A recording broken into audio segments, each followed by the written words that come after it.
Então, a Érica é uma brasileira que está morando na Holanda, atualmente. Tá? Eu sou fãzão do trabalho dela. Creio que muitos de vocês já conheçam o trabalho dela também no Twitch, né, Érica? Ela tem feito streaming pelo Twitch, tem os blog posts dela também, que são sensacionais. E a gente está muito feliz de tê-la conosco hoje. O fuso horário, pelo menos, não foi muito violento, né? Pelo menos é de tarde, não é tipo 3 da manhã, né? Tá? Então, mas de qualquer maneira, é claro, a gente agradece imensamente a Érica por compartilhar o tempo e o conhecimento dela aqui conosco. Então, sem mais delongas, eu vou passar a bola para a Érica. Érica, uma excelente palestra para você. De novo, muito obrigado e arrasa. Obrigada, Galvão. Muito obrigada. Estou muito feliz de poder participar pela primeira vez da PHP Conference BR. Eu sempre quis participar também, mas várias questões, né? E calhou que esse ano, sendo online, foi mais fácil.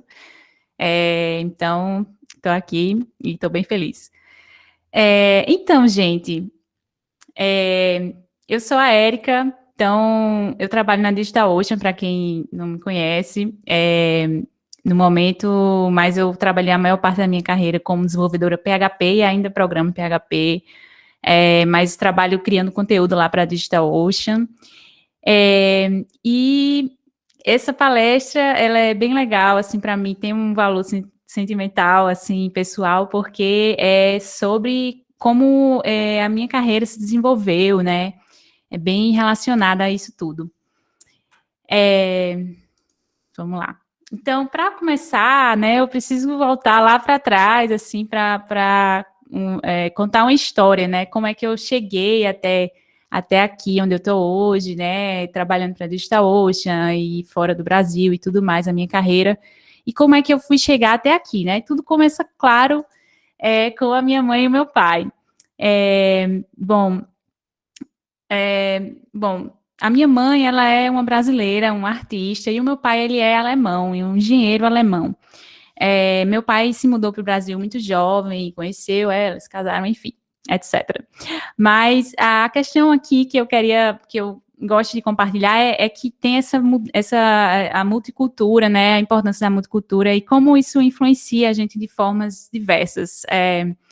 Porque, claro, são pessoas completamente diferentes. Ela é uma artista, uma pessoa sensível, uma pessoa que gosta de gatos. O meu pai não gosta muito de gatos, gosta de cachorros. Um engenheiro, tal, tudo exatas. Então, os dois, claro, me influenciaram muito, mas quando eu era criança e fui crescendo, eu sempre gostei muito de arte e achei que eu seria artista quando eu crescesse. Mas as coisas vão mudando um pouco, né? Claro que eu tive muita influência também do meu pai, desse pensamento analítico e tudo. E o que realmente mudou para mim foi o computador, né? Foram computadores. O meu primeiro contato com computadores foi na escola. Com, assim, uns 13 anos, a gente começou a ter umas aulas, tem um laboratório na escola, enfim.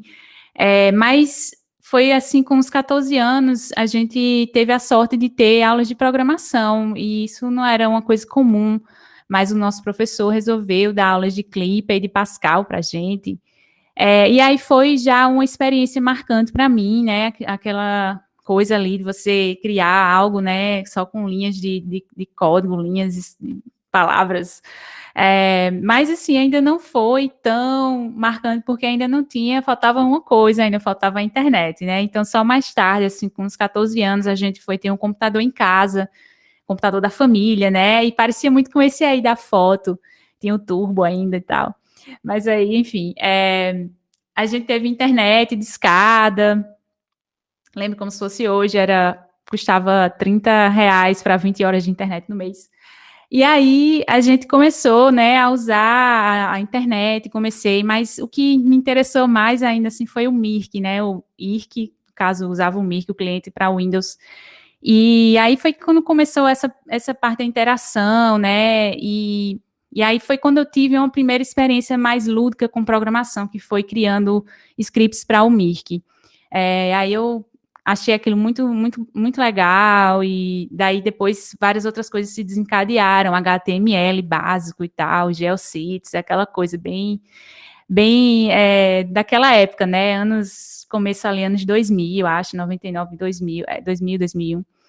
E aí as coisas foram se desenvolvendo, né, nesse sentido, e claro, naquela época ainda tinha uma certa ideia assim, o que é que eu vou fazer, né, será que tinha que ter um diploma, como é que eu vou chegar, né, fica aquele buraco, aquele gap, né, entre você querer e que caminho eu vou seguir, mas enfim, assim, eu fui seguindo, chegou num ponto ali mais chato que eu tive que escolher o que fazer da vida, né, a faculdade, aquele momento lá, naquela época ainda era PSS, eu tinha que escolher, acho que no segundo ano do ensino médio, e, claro, ciência da computação era o que tinha, né, assim, de opção na faculdade, na Universidade Federal. Primeiro eu tentei, mas não passei, mas enfim, depois de uns anos eu consegui entrar para a primeira turma, uma das primeiras turmas do IFPB, lá na Paraíba, que na época era chamada Escola Técnica Federal, né, e tinha um curso tecnólogo novo, que começou lá, desenvolvimento de sistemas, e aí eu consegui entrar, consegui passar no vestibular e comecei. Então, esse foi um outro ponto marcante na minha vida, porque foi a decepção acadêmica, né? Chegando lá, porque eu queria muito, claro, ter um diploma, me graduar, mas as coisas não eram tão simples assim. Então, o que marcou mais para mim toda essa experiência foi a minha dificuldade com matemática. Ela ressurgiu, né, assim, porque na escola existiu, mas eu consegui passar, enfim, passei, ok. Mas quando chegou na faculdade, né, aquele déficit que eu tinha ainda do ensino médio, eu tinha um déficit de matemática aí, pegou pesado e eu não... Foi um obstáculo que foi muito difícil para mim, eu não consegui passar. Então, eu tinha notas ótimas nas cadeiras de programação, eu gostava de todas as outras, mas as cadeiras de matemática, cálculo, álgebra, estatística, eu não tenho nem nota, porque eu abandonava, né, sempre começava, depois eu abandonava, não conseguia. Até que foi, né, chegou num ponto que não dava mais, eu abandonei o curso, mesmo tendo ótimas notas, tal, com programação, com tudo isso. Mas eu já trabalhava também, então tinha outros elementos ali envolvidos, mas o importante é que isso foi algo que me marcou, porque, claro, eu tinha amigas que estão formadas hoje, tem até uns que dão aula e tudo, e eu vi as minhas amigas progredindo e eu abandonei, né, me sentia falta de confiança, né, na minha carreira, em tudo, porque eu não tinha um diploma, por tudo isso. Mas foi aí nesse ponto também, foi nesse momento que eu comecei a me perguntar mesmo qual é programação, é ciência mesmo ou é arte? Porque a minha relação com programação sempre foi um pouco diferente, não era tão assim como a gente vê, né? A gente está acostumado com a ideia da ciência exata, claro, está dentro da ciência exata, né? As bases, tudo, mas e a parte criativa, né? Então comecei a me questionar sobre isso e e por quê? Será que todo mundo é igual? Todo mundo que tem que saber matemática, né? Tem que saber matemática, tem que ter um diploma para poder ser um programador eficiente, né? Então eu comecei a ir atrás dessas respostas. Para a gente poder ter uma ideia melhor, para poder conseguir formular uma resposta, né, para essas perguntas, a gente tem que voltar para o início também da programação, né? Eu falei sobre o meu início, mas a gente também tem que analisar, né, uma perspectiva em cima de como começou tudo. Então, essa moça aqui é a Margaret Hamilton, ela foi uma pessoa importantíssima no projeto Apollo, liderou times ali no projeto Apollo, e sem a contribuição dela, muitas pessoas dizem, sem a contribuição dela não seria possível o homem aterrissar na Lua, como aconteceu, né, com sucesso. O software que ela desenvolveu, que ela escreveu, foi imprescindível para isso.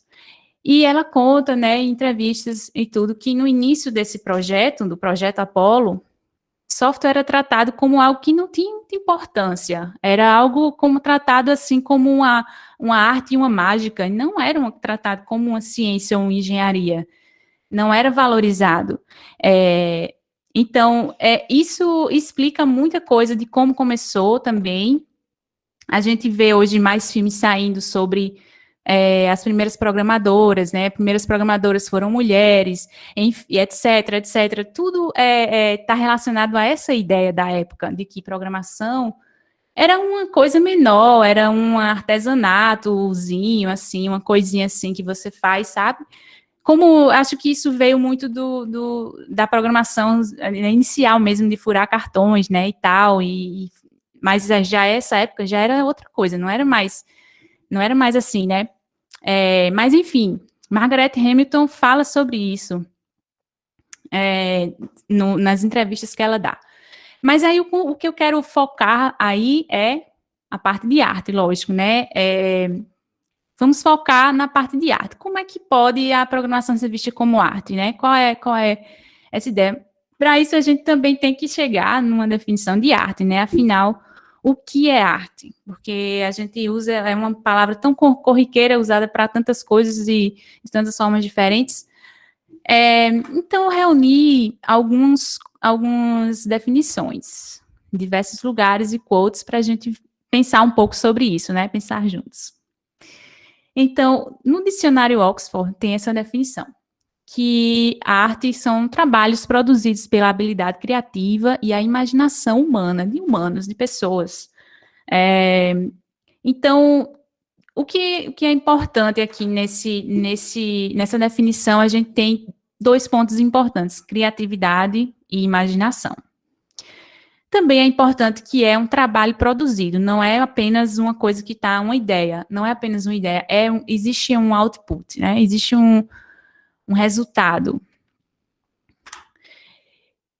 Isso é um quote, uma frase de Oscar Wilde, que foi um artista conhecido, né? Então, ele falou que a arte é o mais intenso modo de individualismo já conhecido pelo mundo. E o que eu acho importante nessa definição que ele deu de arte é o fator da expressão individual. Porque, enquanto ideia, aquela ideia está apenas na sua cabeça, só você, né, você vai expressar de uma forma super individual. Cada pessoa, né, se pedir para uma pessoa desenhar, pega várias pessoas, pede para desenhar um cavalo, qualquer coisa. Cada um vai desenhar de uma forma diferente, né? Dependendo de habilidades ou de experiências passadas que teve, já viu um cavalo ou não, já viu fotos ou não, enfim, várias coisas. Então, a expressão da arte também, ela é extremamente individual, ela vai depender de uma série de coisas ali de cada artista, de cada pessoa, né? Alberto Giacometti é um escultor italiano que também foi bem famoso e ele produzia umas esculturas bem expressivas. E ele falava que o objetivo da arte não é o de reproduzir a realidade. O objetivo da arte, na verdade, é de criar uma realidade que tenha uma intensidade do mesmo tamanho, de mesma intensidade. É uma realidade alternativa, mas que não deixa de ser uma realidade. Certo? Mas não é a mesma realidade que a gente está acostumado, né, no dia a dia. Então, geralmente a arte, ela tem coisas que às vezes a gente mesmo não compreende, né? Parece até feio ou estranho, mas é uma expressão de arte aquilo, tem um objetivo, tem uma expressão individual, né, do artista, e tem uma intensidade naquela realidade que o artista está representando, que pode não ser idêntica à realidade que a gente está acostumado. Então, esses 3 aspectos que eu queria fazer, assim, salientar, né, fazer o highlight, que é criatividade e imaginação. O segundo é expressão individual e o terceiro, realidade alternativa. Então, esses 3 elementos, eles têm, lembram bastante a nossa realidade virtual, né? A internet, as expressões de cada pessoa na internet. A internet é uma realidade alternativa, é criada, né, por código, tudo ali, tudo que temos no nossa internet, nos nossos aplicativos e tudo é uma realidade criada através de código, é uma realidade alternativa. Sem nem entrar muito em virtual, VR, realidade virtual mesmo, né? Falando apenas nessa realidade que a gente vive aí inserido na internet, em redes sociais, que no início, quando a gente começou a usar, né, e tinha muitas aquelas manchetes nos sites de notícias, né, as redes sociais vão acabar com as interações reais e não sei o quê, e aí todas aquelas especulações que tinham quando começou aí no Orkut e tal, fazendo muito sucesso, mas enfim, as redes sociais, elas têm esse lance de imersão, né? Bom, então, eu queria também desmistificar esse significado da palavra arte. Então, o contexto que eu estou usando a palavra arte aqui, eu não estou falando arte como um adjetivo, certo? Não é uma qualificação, é algo em si mesmo, a arte.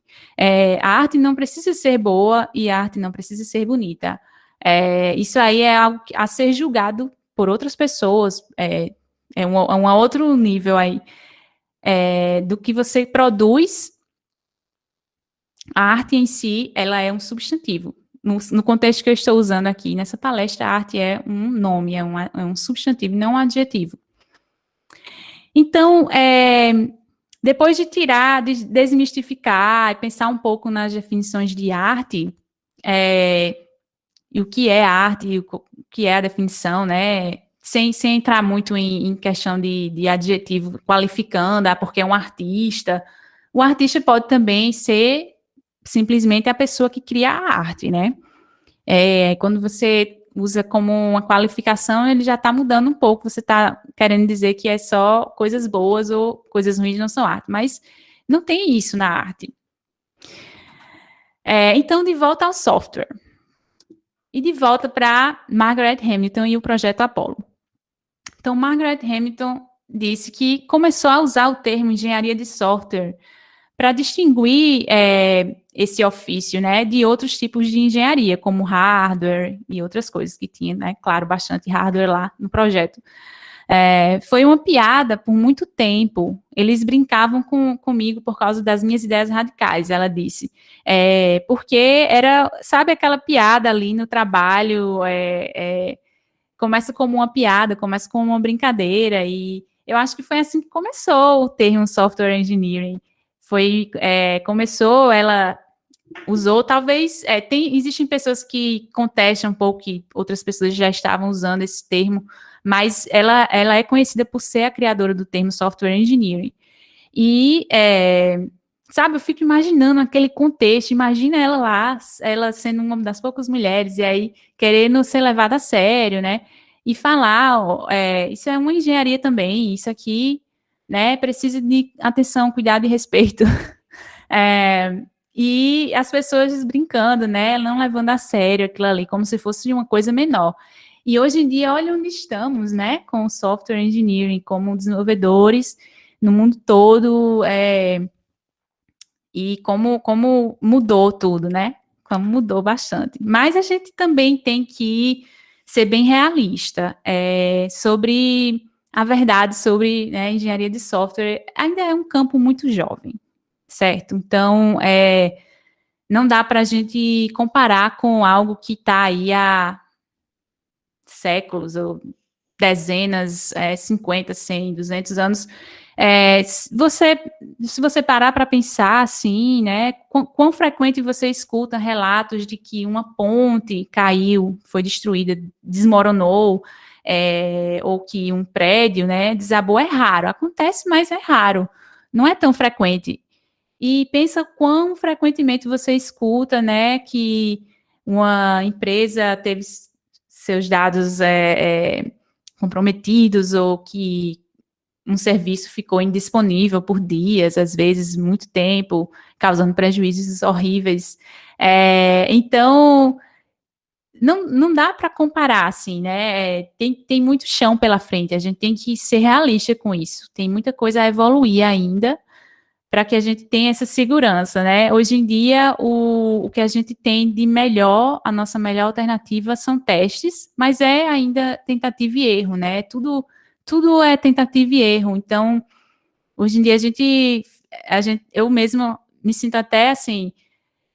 Quando a gente vai dizer para alguém que, não, está garantido que isso aqui vai funcionar 100%, quanto mais você vai ficando experiente, mais dói você dizer assim, sim, vai funcionar. Porque você sabe que você pode fazer tudo, né? Mesmo escrever teste, tudo, mas existe uma chance de não funcionar. Existe uma chance grande. Porque, na verdade, a gente está trabalhando, geralmente, principalmente na web, né? A gente está trabalhando numa camada muito high level. Existem muitas camadas embaixo. Então, você está dependendo de tantas coisas, tantas coisas. Existem os pacotes que você depende na sua aplicação, existem aqueles pacotes que dependem de outros pacotes, existem camadas da TCP, camadas de comunicação e de rede, existe a parte física, energia, tudo isso.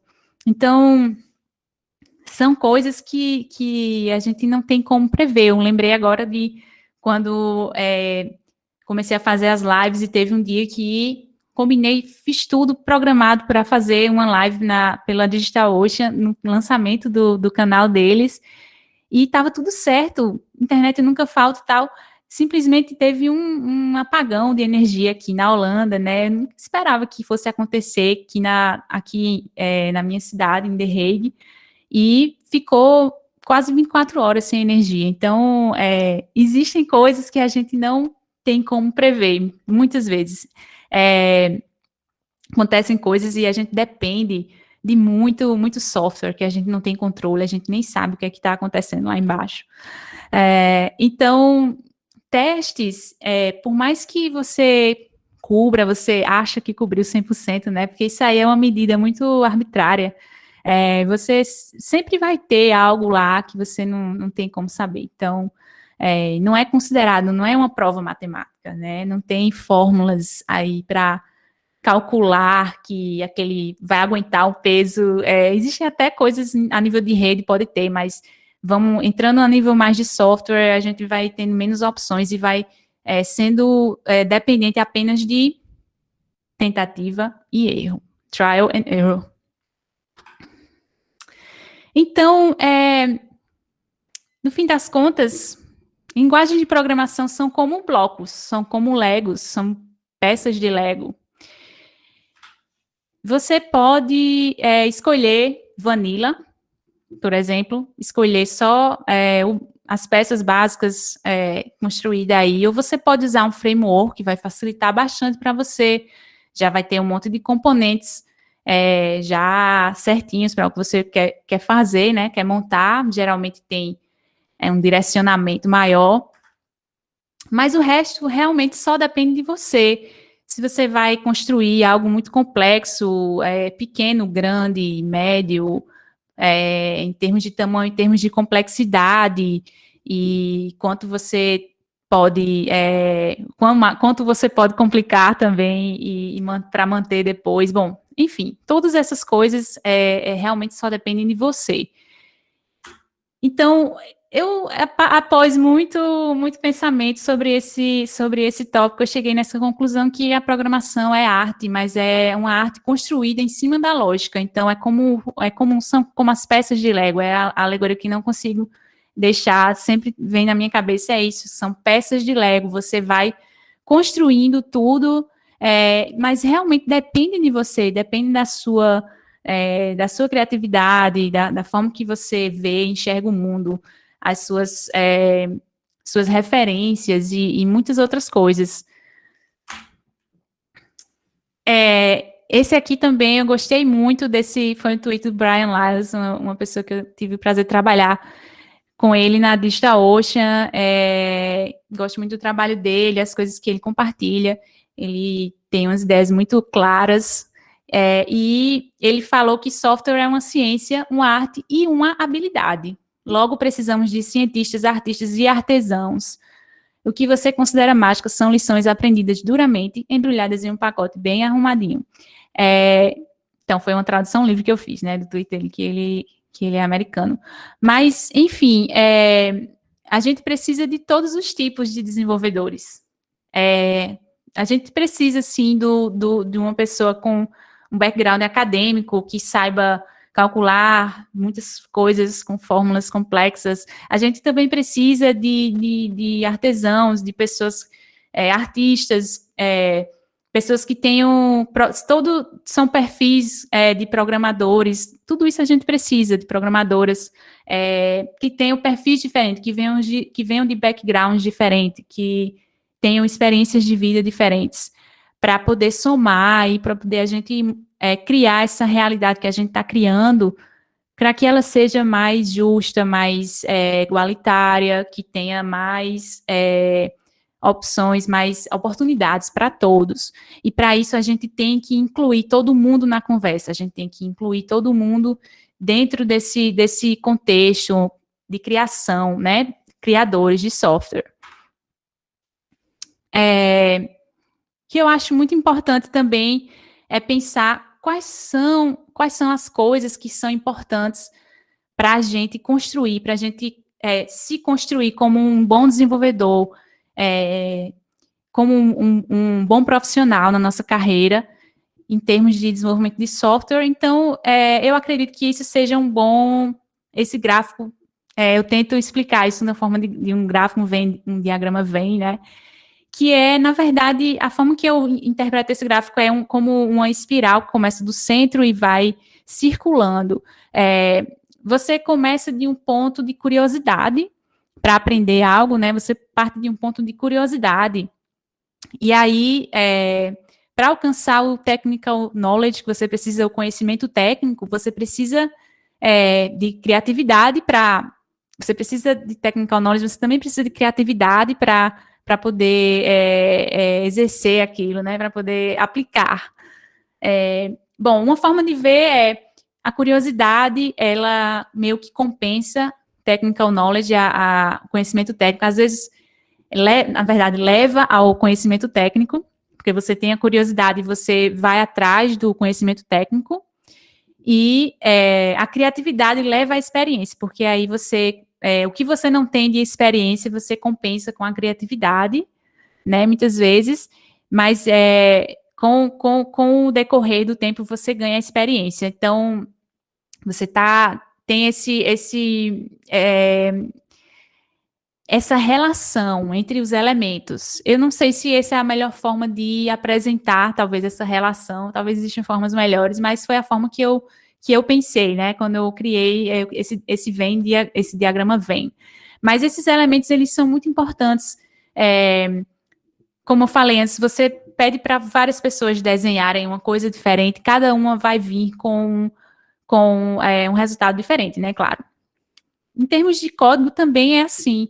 Se a gente pedir para várias pessoas criarem um aplicativo, né, ou criarem algo simples, porque um aplicativo é uma coisa muito longa, então fica difícil até imaginar, assim, chega aqui uma hackathon e coloca todo mundo, mas, assim, cada pessoa vai implementar uma solução, né, de uma forma diferente, um código, mesmo que seja um código simples, aparentemente, algumas pessoas vão fazer ele mais complexos, outras mais simples, e depende muito da experiência que a pessoa tem, depende muito das coisas que ela foi exposta, que ela viu já, códigos que ela já tenha visto antes, né?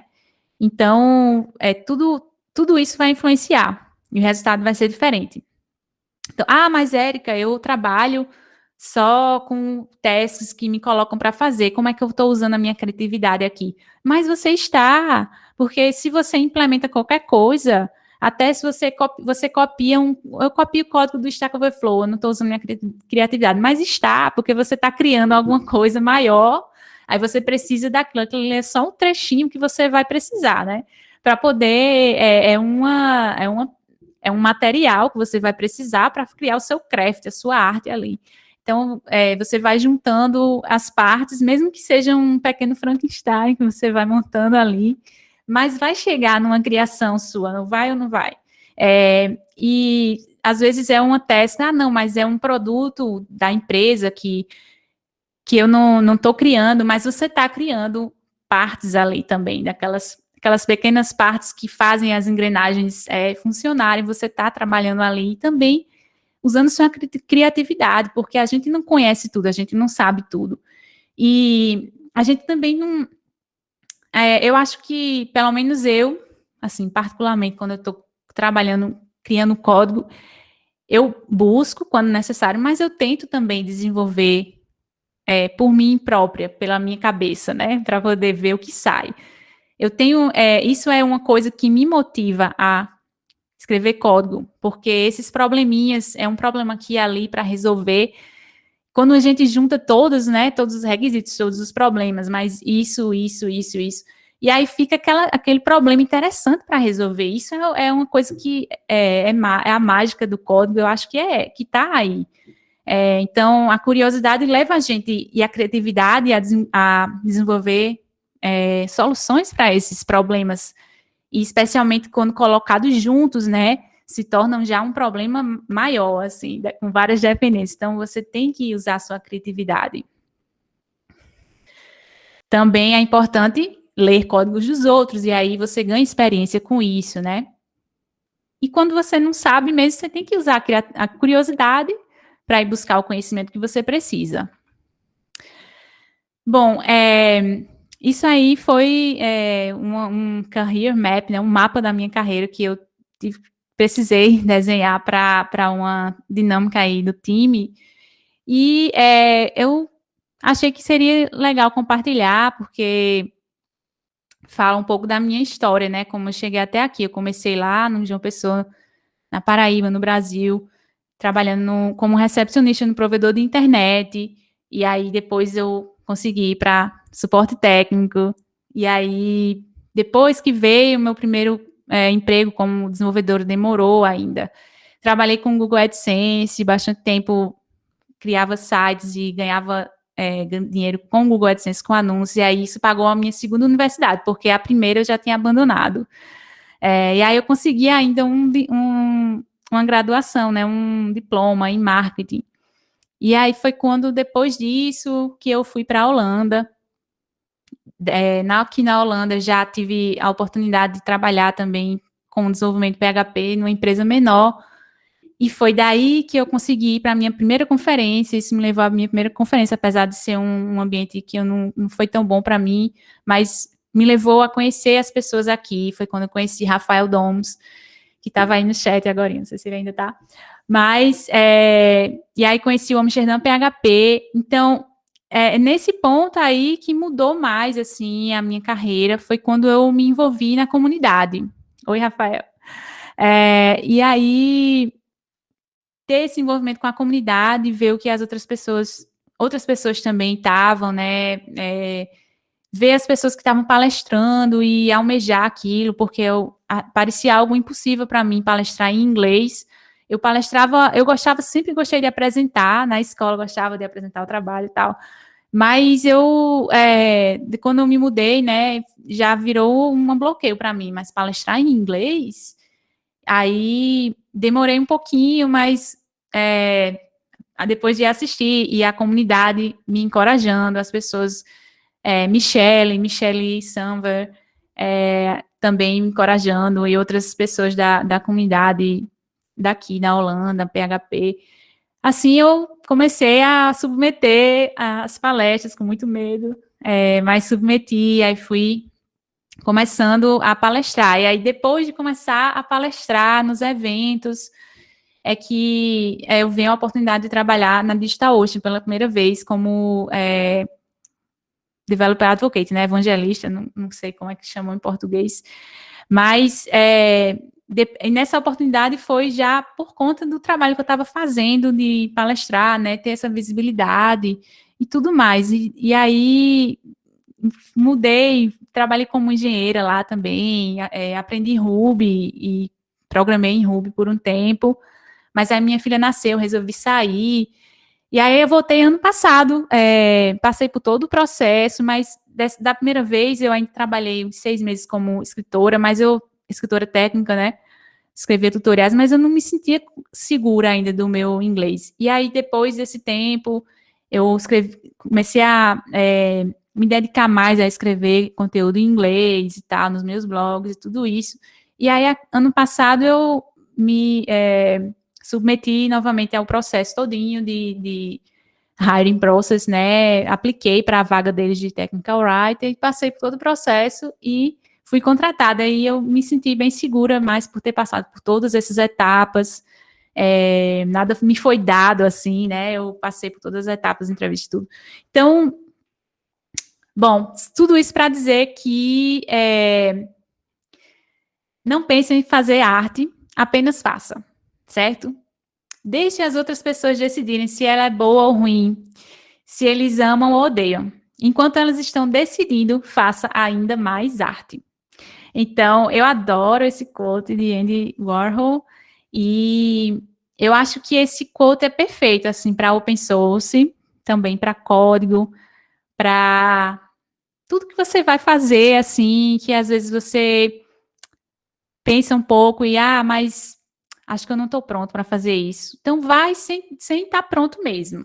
Tem que começar de algum ponto. Você nunca vai se sentir totalmente pronto para fazer alguma coisa. Então, eu já passei por essa situação várias vezes e eu acho que é algo que você tem que let go, tem que deixar esse sentimento mas eu vou ser ruim por um tempo até eu ser bom naquilo, entendeu? Tem esse sentimento, é algo normal, acho que todo mundo sente, mas você não pode deixar ele impactar o seu processo. Então, um quote recente, eu adoro quotes, né? Mas recentemente, você já deve ter percebido. Eu vi um recente na internet que eu adorei, que era sobre fazer várias coisas. Você não precisa ser bom em uma coisa para fazer. O fato de fazer muitas coisas, às vezes é visto com um certo preconceito, de ter muitos interesses. Eu, como uma pessoa de muitos hobbies e muitos interesses, eu já pensei muito sobre isso, já fiz muitas reflexões sobre isso, mas eu cheguei nessa conclusão de que existe o que pode ser bom para a sua empresa e para a sua carreira. Pode ser bom você focar em uma coisa só e fazer só aquilo, mas isso principalmente a curto prazo, mas a longo prazo, o que é melhor para a sua vida? Não seria melhor você saber sobre várias coisas, ou ter várias experiências diversificadas, assim, você podendo escolher o que você quer fazer mais ou menos? É mais benéfico para você a longo termo, para a sua saúde mental, para o seu bem-estar, para a sua família, você ter essa diversidade, você abrir espaço na sua vida para essas coisas, para o que você quer fazer. É difícil arrumar tempo e tudo mais, mas é importante. Então, se você se sente um pouco entravado, porque você não vai ser bom naquilo por um tempo, até que você, né, por exemplo, esse ano eu comecei a surfar, e eu acho que é uma coisa assim me lembra muito aprender a programar, porque é muito difícil, e você, muitas vezes, eu me lembrava me lembrava mesmo do sentimento de estar na cadeira e frustrada, querendo chorar, porque não sai o que eu quero, não sai do jeito que eu quero, e não dá certo, e eu tá lá tentando entrar ainda com a prancha dentro do mar e não conseguindo, porque as ondas que estão quebrando são muito fortes, e eu não consigo passar, e é aquele sentimento de frustração, assim, é o mesmo sentimento. E eu me lembro muito disso, porque é muito difícil, mas é um progresso muito lento, mas que dá muito resultado, muito retorno, assim, gratificante. Então, quando você tem aquele progressinho pequeno, e você tem aquele sentimento de gratificante e de gratitude também, de gratidão por de estar tentando, né? De continuar tentando. Então, isso é importante. E eu acho que a gente está num ponto, né? Terminando o ano, um ano de pandemia. Esse ano eu acho que foi um ano importante para todos nós, assim, realizarmos a importância do cuidado pessoal, cuidar com a saúde mental, do seu bem-estar pessoal, né? O equilíbrio entre o trabalho e a sua vida pessoal. Então, é importante fazer com que 2021 seja o ano da gente tomar a conta, assim, ser o dono do nosso tempo, ser o dono das coisas que a gente quer dedicar o nosso tempo. Essa é a minha meta para 2021. Eu quero escolher o que eu quero fazer, né? Claro, tem o trabalho, as coisas que você precisa fazer e dar conta na vida, mas de decidir onde você quer dedicar o seu tempo, onde você quer dedicar a sua energia e fazer mais arte, seja ela qual for a arte, pode ser código, open source ou não, mas uma coisa que lhe dê esse retorno gratificante para você a longo termo também, e acho que é isso. Essa era a mensagem, assim, uma mensagem importante que eu queria deixar. Mas eu queria repetir de novo sobre open source, porque eu acho que eu adoro essa quote com mudando arte por open source. Não pense sobre fazer open source, apenas faça. Deixe as outras pessoas decidirem se é bom ou ruim, se eles amam ou odeiam. Enquanto eles estão decidindo, faça ainda mais open source. E eu acho que é assim que muitas pessoas de projetos de sucesso seguiram. Fabien Potencier, Taylor Otwell, todos eles sofreram muito no começo com as críticas, eu já vi muitas confusões lá no Twitter, né, com esse tópico no passado, mas eles continuaram, enquanto as pessoas estavam lá decidindo, mas o Laravel é muita mágica, facilita muito, não sei o quê, e criticando certas decisões dele, ele estava lá fazendo outros projetos, criando novas integrações no ecossistema, ganhando mais dinheiro e sendo mais bem-sucedido.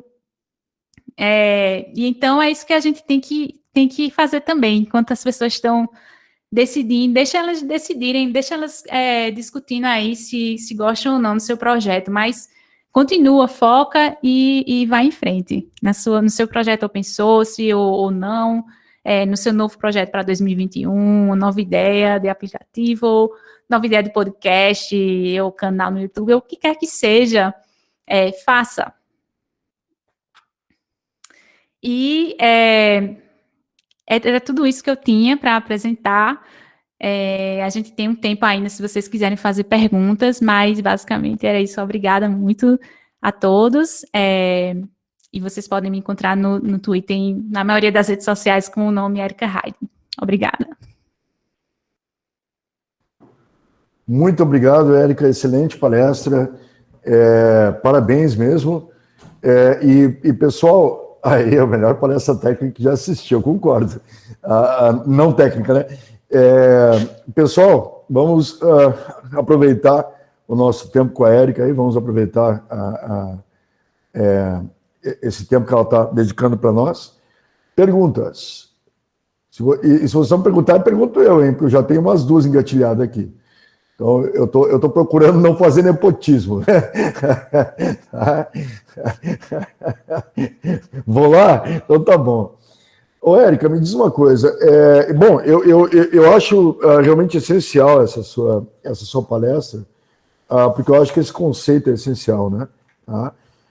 Existe alguma resistência por parte de nós mesmos de nos considerarmos artistas? Ou seja, existe algum preconceito por a gente ser tão técnico e tão lógico de se liberar desse racionalismo todo e usar um pouco mais de emoção e de criatividade? Ó, eu treinei essa pergunta, hein, para fazer para você viu? Brincadeirinha. Vamos lá. Eu acho que existe, sim.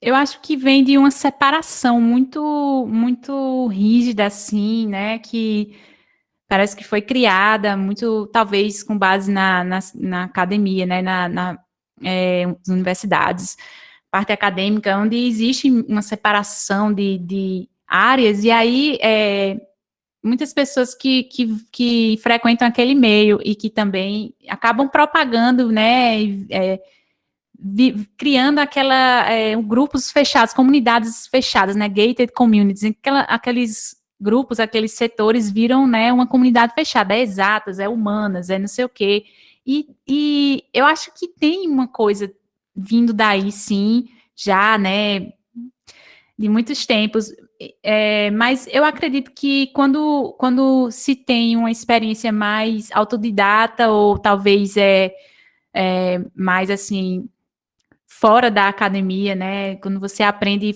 não na faculdade, mas aprende em outros contextos, você talvez consiga humanizar mais, tem esse lado mais, né, porque, na verdade, eu acho que programação hoje em dia é algo que está tão mais popular, né, mais acessível, que a gente tem que mesmo abrir as portas, né, para que todo mundo possa participar também, sentar na mesa, né, não só as pessoas que têm um background super exato, ciências exatas e tal, mas também a galera de humanas, pessoal de todas as áreas, né, a gente tem que, ou pelo menos serem ouvidos mesmo, com intenção para porque a gente está desenvolvendo né, nós desenvolvedores, né, vamos dizer assim, a gente está desenvolvendo software que vai rodar aí décadas à frente, em vários setores, em todas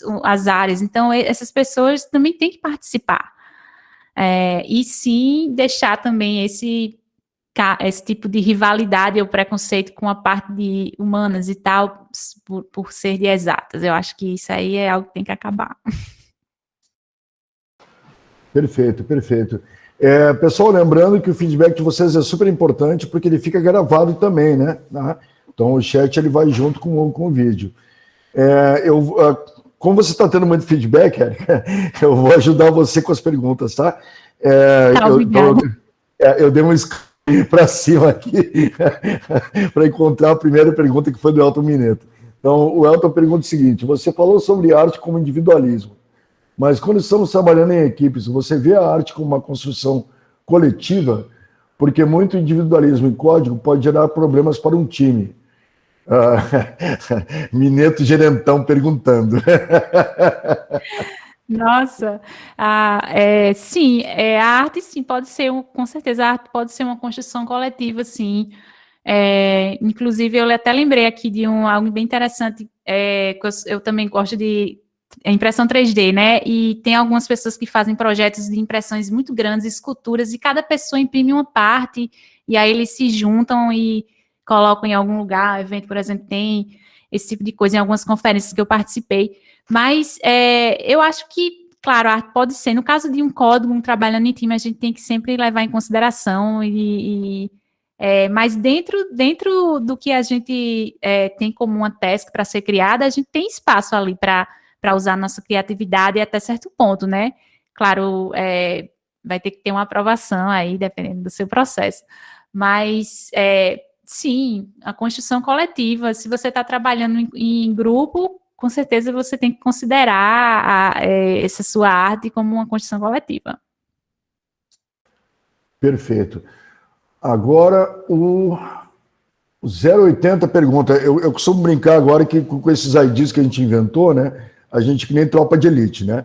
Então, o 080 pergunta o seguinte: você já teve em algum momento da sua vida a síndrome de impostor? Se sim, como superou isso? Se não, tá tudo certo. Excelente pergunta, vamos lá. Sim, eu ri porque o se não tá tudo certo, eu acho que todo mundo já teve, assim, mas eu acho que quem disser que não vai estar mentindo. Mas eu tive e tenho frequentemente, assim, quase toda semana eu passo por alguma situação, mas eu aprendi a lidar com isso, porque, como eu falei, eu sou uma pessoa de muitos interesses, então eu sempre sou iniciante em alguma coisa, sempre estou sendo iniciante em alguma coisa, e passo por todo aquele processo, frustração eu nunca vou conseguir. Isso quase todo mês eu tenho alguma coisa que eu estou fazendo que eu passo por isso. E nas coisas que eu já faço, mesmo profissionalmente, eu também sempre duvido um pouco, né? A nossa cabeça, ela é capaz de maravilhas, coisas fantásticas, mas ela também é capaz nossa mente, né? É capaz de mudar, assim, em um segundo o seu estado de espírito. Então, tem que estar sempre muito vigilante. O que eu procuro fazer eu busco nos feedbacks, né, das pessoas, né, buscar feedback, mas sempre vai ter, sabe? Você tem que aprender eu acho que o que a gente tem que fazer, claro, se é um caso clínico, você tem que procurar ajuda, mas em casos de uma coisa rotineira, assim, que acontece, você duvidar, você procura pensar no que você fez naquele ano. Por isso é bom você ter um registro. Então, um registro de suas conquistas, né, no ano. Algo que a minha manager faz, minha gerente faz e que é muito bom. Ela tem um Wins Doc, um documentozinho lá que a gente sempre coloca na reunião, um link, que são as meus wins, minhas vitórias. E aí, sempre que acontece que eu faço alguma coisa legal, ela coloca lá, coloca o link para palestras que eu dou, tudo lá, ela vai juntando. E é muito bom chegar lá e olhar esse documento depois e ver as coisas que eu fiz, que eu nem lembro às vezes, eu esqueço muito fácil. E aí dá aquele sentimento né, sim, eu fiz alguma coisa realmente. Mas esse sentimento ele vai continuar existindo, eu acho que não importa que nível você esteja, onde você esteja, sempre vai voltar, porque você sempre vai estar aprendendo uma coisa nova, né? Assim, você não vai estar estagnado. E na nossa profissão, a gente tem que estar correndo atrás sempre. Então, sempre vai ter situação quando está aprendendo algo novo e tudo, struggling, né? Naquela dificuldade. Mas coloca a meta e dobra a meta. Coloca a meta na cabeça e vai. Excelente. Eu creio que a sua resposta já respondeu aos 180 também. 180, se eu me enganei, peço desculpas, mas eu creio que a resposta foi bem também na linha da sua pergunta. O 023 pergunta o seguinte: e o fato de você sentir que trabalha em uma equipe que está muito abaixo do seu nível? Já passou por isso, Érica? Aconteceu comigo e é um dos piores sentimentos. A gente pensa, tipo, o que eu faço? Bom, se já aconteceu comigo, olha, que no começo da minha carreira trabalhei em empresas bem pequenas, às vezes eu era só a única programadora, então quando são times menores você pode sentir mais assim uma diferença, né? E bom, tem duas formas de você encarar isso, né? Ou você encara dessa como uma forma que você pode ser um mentor e uma mentora e ajudar essas pessoas a melhorarem, né? Se elas estiverem abertas e tal, achar uma forma de se comunicar, crítica construtiva e tudo. Mas se você vê que não está um bom enquadramento para você, você tem que partir para outra, né? Eu acho que não tem muito o que fazer. Se você acha que se você não está sendo valorizado, é outro problema, ou valorizada, é uma outra situação. Mas se você está dentro ali, quer fazer coisas fantásticas e as pessoas não conseguem lhe acompanhar, então eu acho que tem alguma forma ainda de você se comunicar e talvez a forma de separar as tarefas de alguma maneira, né, que dê para conciliar, se está havendo, se as pessoas estão ouvindo e tal, né, estão